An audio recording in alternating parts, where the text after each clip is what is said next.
Yo, yo, yo, here's a new purchase of ours. This will be a 5-bed HMO once it's done. Great location, right next to the Metro Centre as well, straight into Newcastle. Let's show you around. So inside, this property is in banging condition. I'm going to walk you through the layout and you'll see roughly what we're going to do with it, but most of these features are all going to stay because they're in good nick. So this will be a bedroom once it's done. Their door will be there. We'll block this bit off there. They'll have their ensuite in that corner. Really good double-sized room with ensuite. And then cosmetically, I'm going to lick it up a bit to get a nice new like whitewash through here and keep one of these pieces of wallpaper as a feature wall. Covings, the ceilings are nice, lighting's good, so really good nick to just turn this around. And then through here is the kitchen, and we're going to leave that passageway, which is here, from the hallway. And that will then come through to the kitchen, which again is in really good nick, really good condition. Maybe we'll change the cupboards, but for now it's in good nick, so what's the point of pulling something apart that's not broken? We might put a little seating area here as well. Again, curtains, blinds are in good nick. We are going to put in a new countertop here with a hob, an oven, storage, and we do need to cut out. This is mental, never seen in a property. Under here and up there is the DB and the meters. It's mental, we've never seen it before in my life. The way you see the meters is through the brick course on the outside with a little glass window.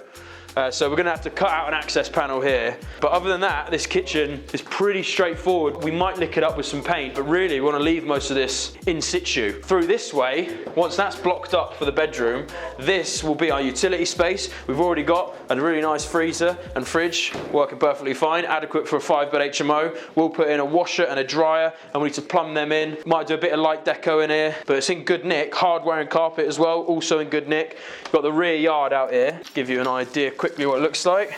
It's got a little lean-to smoking area, so we'll keep that for bins and bike store. The only issue we've got with this property at the moment is the drain runs. We can't establish where the drains are at the moment, so we're going to have to sort them out to bring all the en-suites down nicely into the main drain down here. We know there's something under here, and there's a Saniflow toilet already in the property, but we want to stay away from Saniflow and allow God's gravity to do the work for us. Beyond en-suites, the rest of this property is very straightforward. But that's the rear yard. Right next to it is an existing toilet and ensuite, and this all works perfectly fine. So what we're going to do is lock this off so that if tenants built-in ensuites ever don't work for whatever reason, then we've got a spare here and we'll put key code access on it. So it's a just-in-case toilet, but great to have. And through here we've got the stars of the show. This is Jeff and Kane, who are sorting out the programme for this one now, but this will be another bedroom once it's done. Need to pull up the carpets, cosmetically it's all right.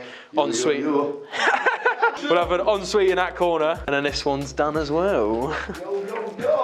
Yeah, mate, it's catching on, isn't it? And then up here we have got a toilet. Again, leave that in situ, and we'll just lock that off. And there's another toilet access as well, should someone else's break down. This is a bit quirky. So there's a bathroom here, and then there's a couple steps up to the bedroom next door. All right, I'm gonna explain what we're gonna do with this area. We're gonna try and retain as much of it as possible. But as you come up here, here's our 3rd and 4th rooms, and the 5th room is through there. So on this side, like for like is downstairs, massive room.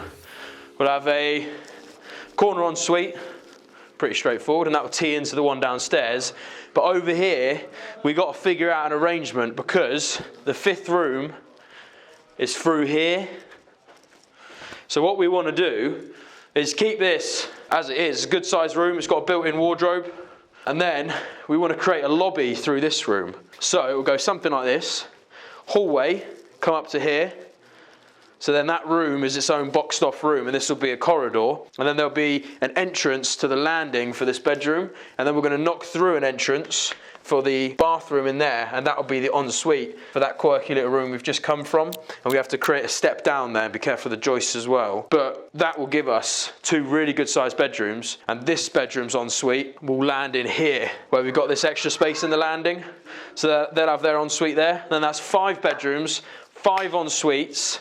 Very straightforward. Cosmetically, everything's in good condition. Even some of the furniture we're going to keep as well. Carpets we are going to change because they're just a bit too dainty and old. Fresh paint throughout. But other than that, it's probably the most straightforward job we've ever taken on. Great location, and we've already rented one just the other side of the station, and that's got 600 to 650 a room. The rents on this will be around £3,500 gross a month, which is great.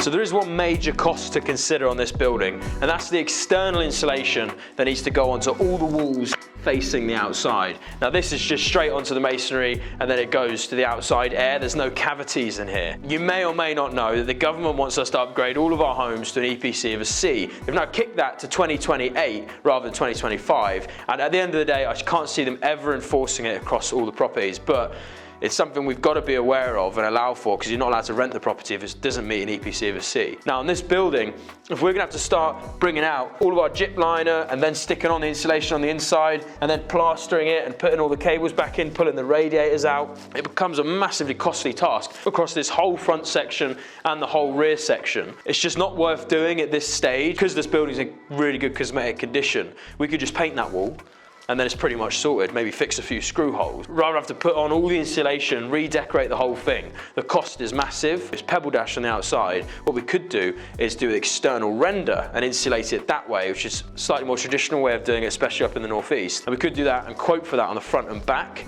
and either do it now or wait and do it later to see if they ever do bring in the EPC stuff. So that is something we're really gonna have to think about. We're gonna have a look at the external rendering instead. If you're an investor and you're interested in adding HMOs to your portfolio, then we offer a fully sourced and managed service, from finding the asset to managing the construction all the way to the lettings on the back end. And if that's something you're interested in doing and you want to work with us, then hit us up at info@buypartners.co.uk and we'd be happy to work with you.